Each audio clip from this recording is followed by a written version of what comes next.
Les partis Yelma et Phare en Cave-Lyon, à l'issue d'une rencontre tenue le 20 août dernier, souhaitaient avoir un rétro-planning en cohérence avec le délai de la transition. Les deux entités politiques plaident aussi pour des élections propres et transparentes à la fin de la transition.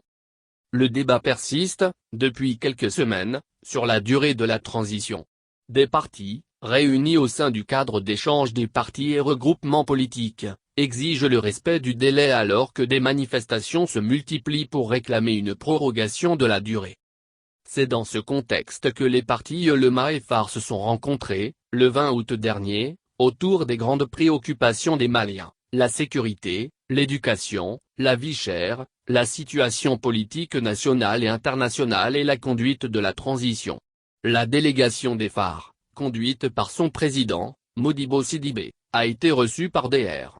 Youssouf Diarra, président de Yelma, lui-même accompagné des membres du comité exécutif central.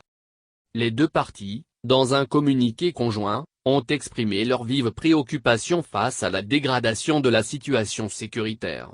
Ils ont, à cet égard, condamné les récentes attaques lâches et ignobles dans le cercle d'Ansongo et dans le secteur de Douentza.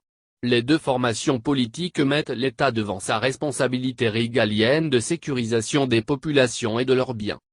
Sur le plan politique, Yelma, membre du cadre d'échange des partis et regroupements, et les Phare, membres de M5RFP invitent les autorités à organiser des élections propres et transparentes au terme de la transition.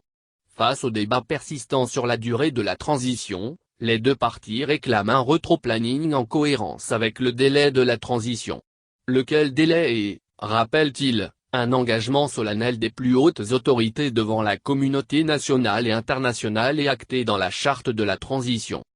Le parti Yelma, qui n'est pas encore convaincu des bien-fondés de l'organisation des Assises nationales de la refondation, ANR, se dit néanmoins disponible à tout dialogue entre Maliens.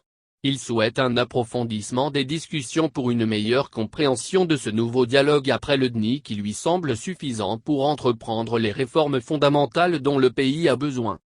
Ce parti se prépare activement pour les prochaines échéances, dont la présidentielle couplée aux législatives, annoncée pour le 27 février 2022.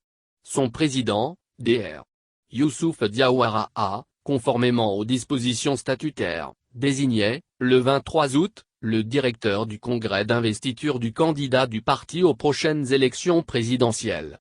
Ce directeur, en la personne de Mamadou Keïta, vice-président du parti en charge de la coordination de la participation du parti aux différentes échéances électorales, conduira ainsi la commission d'organisation du congrès d'investiture.